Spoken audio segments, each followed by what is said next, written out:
บ่ถิ่มบ่ปลาเนาะหลายปลา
ที่หมดเดียวกับ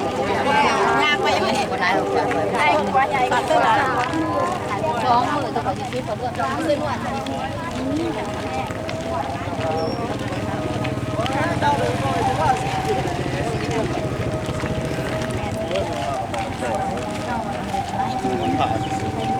เราไม่ค่าที่เราขอราคา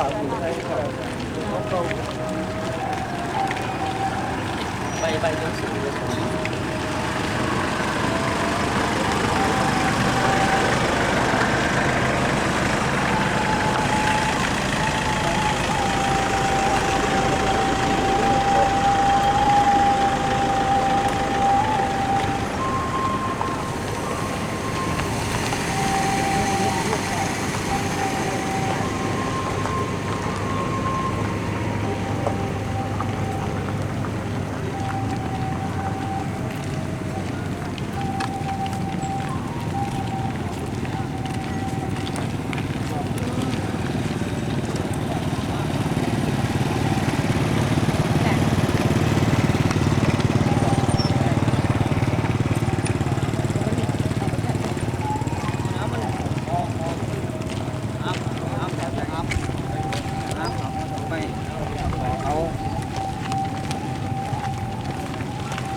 ดอน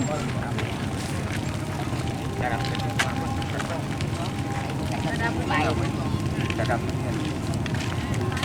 เรียนดู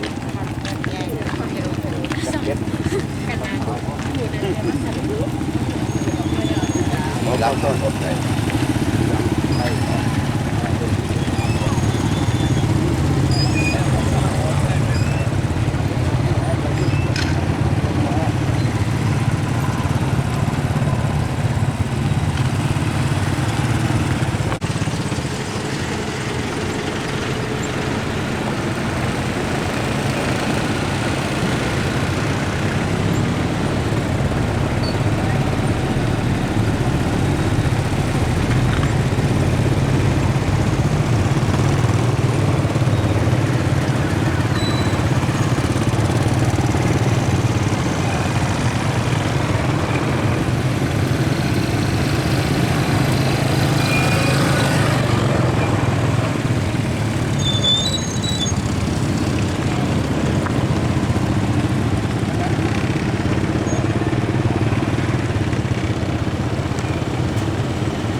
เวลาตั้งนานเย้มันจะได้อยู่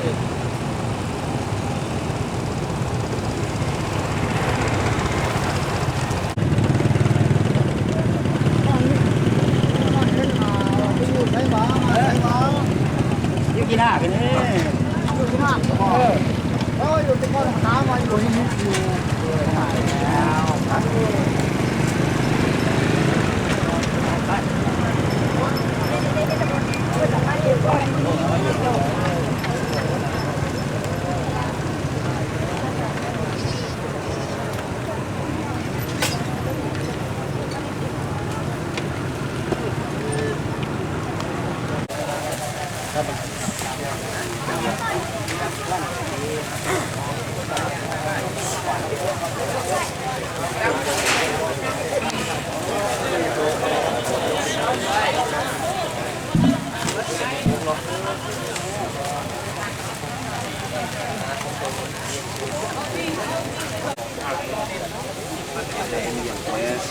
เดินไปได้เลย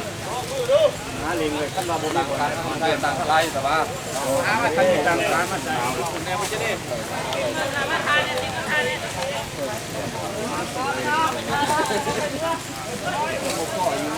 น้ำย่างยุดทั้งหนาคุณ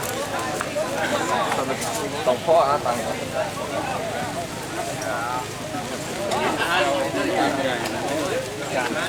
จานเพื่อนกูนะจานเพื่อนฮะจะไม่โดนอะไรมันแล้วเอาคนนั่งบ้านเนี่ยมันก็บกพร่องอยู่น่าจังก็ได้นะจะไปถามอย่างไร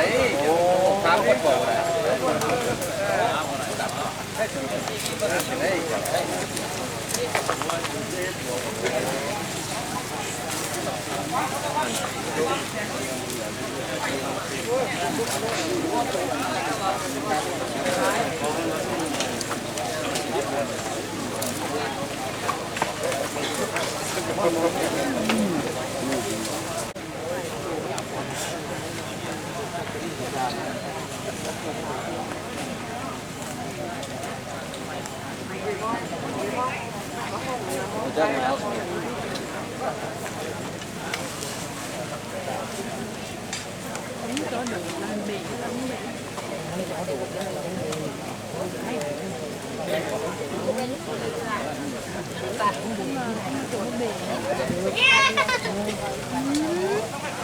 โยนดีนั่นเอง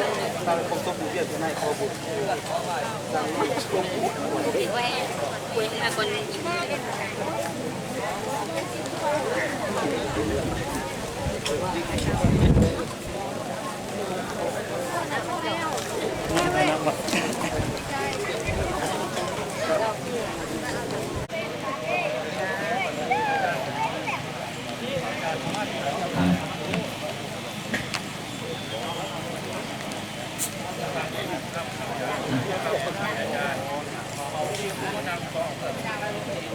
ขอนำพาบรรดาทานเนาะ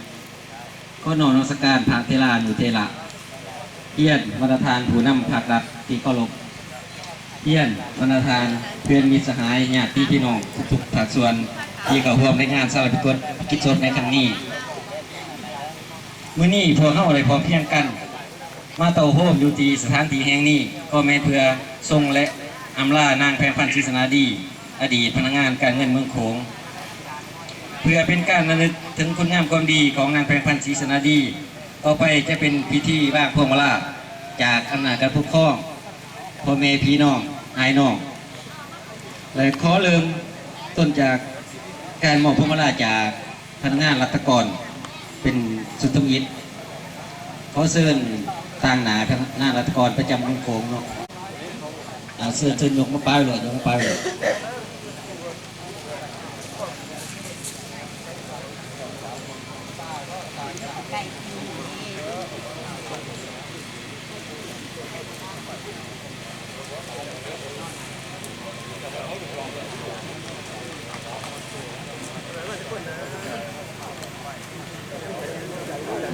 ขอเชิญ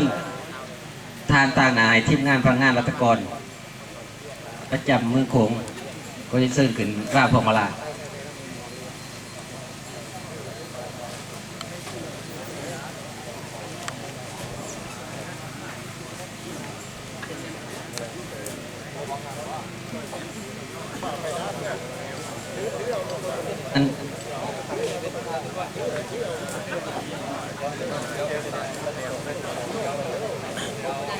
แล้วขออภัยน้องเพราะว่าทั้งหอวการเป็นแก่กันมาว่าให้เป็นพิธีของต่างหนายรัฐกรเป็นว่าจะมาเป็นคณะนักของเมืองเป็นว่าให้ต่างหนายพนักงานรัฐกรของเมืองโดยสิเมนทานห้องเลขาและก็ทานคณะประจำพรรคเมืองและพนักงานรัฐกรของเมืองเป็นบ้างของกลา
ชุดต่อไปเป็นแผนกการเงิน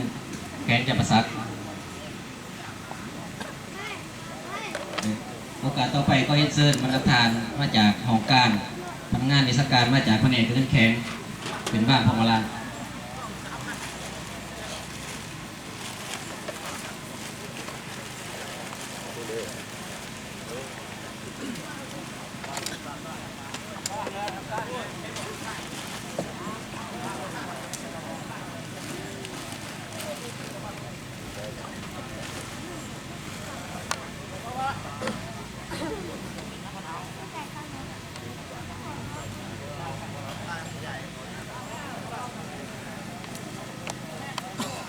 สุดต่อว่าพมลาเป็นสุดที่สี่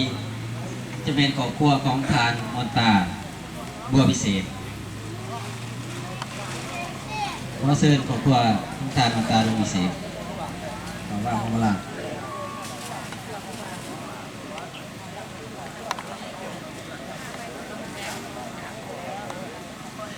เรียกว่าเสื้อต่างหนังคนใดเนาะเพราะว่าเป็นดิน